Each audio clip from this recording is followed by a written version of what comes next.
One Water Summit, and we just heard a fabulous session on diversity and environmental justice and these issues, how they show up in the water community, and how to include that within the One Water discussion. And Darryl, why don't you introduce yourself and who you're with? So my name is Darryl Haddock. I'm with the West Atlanta Watershed Alliance. I'm the Environmental Education Director for the organization, and largely what I seek to do is create dialogue around how we can be intentional about environmental justice communities of color, low-income communities, and modest means communities that are participating and impacted in ways that are adverse, but are not participating in the decision-making tables that provide solutions for their communities.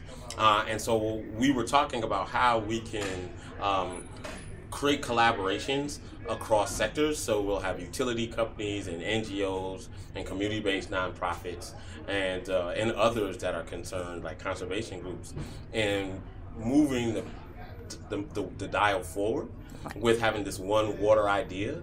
And what does that really mean on the ground? And I think what it means is that we have to get in a room with each other and kind of work through the desperate ideas and conversations that aren't being said. You know, we've got to talk about racism. We've got to talk about systemic and institutional racism, institutional classism.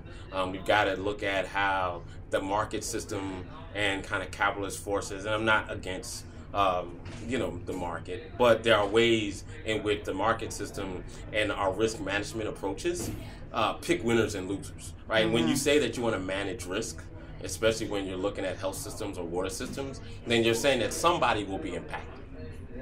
And so what we need to do is move towards a precautionary principle or a do no harm principle that says nobody has to be impacted. Everybody deserves water.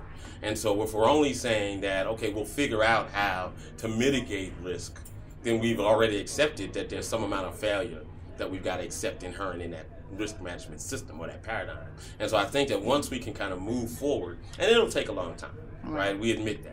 But I think we need to have conversations that say we eventually want everyone to access, everyone to benefit, everyone to be at the decision-making tables around design, service implementation, service delivery, that actually is truly equitable. Right. Now, and not only be at the table, but actually include within the conversation some of the different types of uses that are around water and the history and the culture and the religious aspects.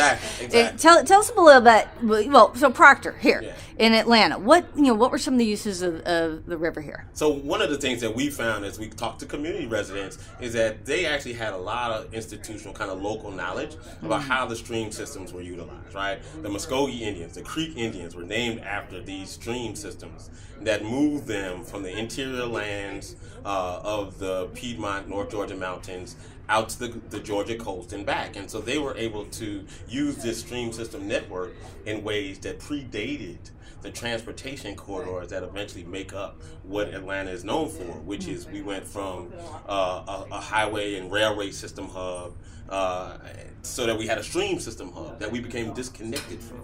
And so now we're elevating the fact that these water systems were turned into our sewer systems, right? They convey our waste and our sanitary waste. But in a real way, they were systems that we utilized to fish, we utilized them to swim, we utilized them, and when I say we, the cultures that existed in this space, utilized them for transportation.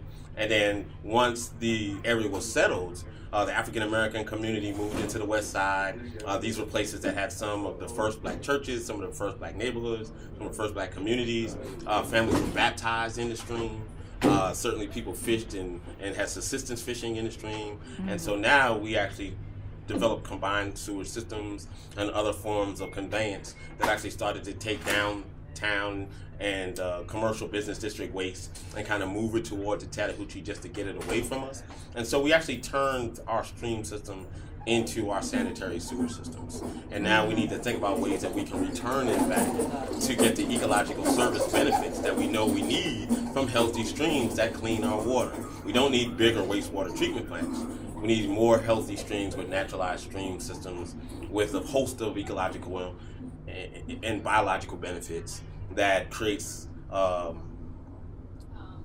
quality of life, a raising of quality of life for everybody that lives in proximity to our waterways.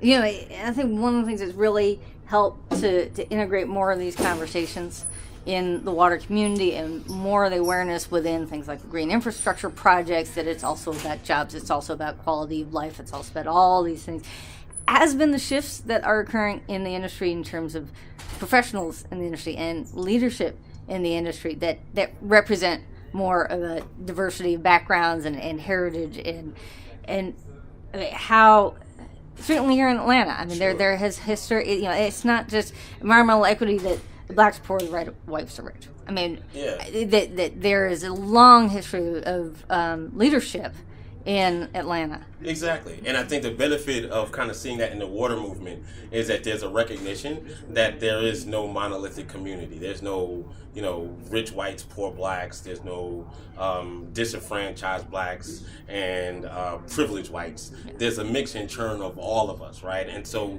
we can represent who we are authentically and truly. I'm privileged that I went to college. I had a single mom. So we can look at where we are on the privilege paradigm, on the privilege scale, if you will, and find that all are privileged. There's privileges that come and there are responsibilities that come with the opportunities that we've been afforded. And so we all can give back. There are ways that all of us can contribute to this idea of a one water world. And I think that that's the opportunity that I see here at the conference. Now, we did also talk about the R word.